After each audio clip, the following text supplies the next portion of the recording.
ছোট আমলও কিয়ামতের দিন বিপুল সওয়াবে পরিণত হবে। তাই ছোট বড় কোনো আমল ও সৎ কাজকে অবহেলা করা উচিত নয়। তাহলে চলুন এক এক প্রত্যেকটি দোয়া ও জিকিরের কথা আপনাদের সামনে তুলে ধরি। প্রিয় দর্শক, কাজের ফাঁকে ফাঁকে অবসর সময় আপনি করতে পারবেন আজকের ভিডিওতে এমন 10টি জিকিরের মধ্যে সর্বপ্রথম জিকিরটি হলো আল্লাহুম্মা ইন্নী আসআলুকাল আফিয়া ফিদ দুনিয়া ওয়াল আখিরা। অর্থ হলো, হে আল্লাহ, তোমার কাছে আমি দুনিয়া ও আখিরাতের নিরাপত্তা ও সুস্থতা কামনা করছি। সুবহানাল্লাহ। প্রিয় দর্শক, দেখুন কত সুন্দর একটি জিকির।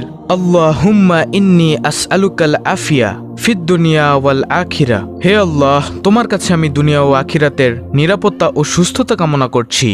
সুবহানাল্লাহ।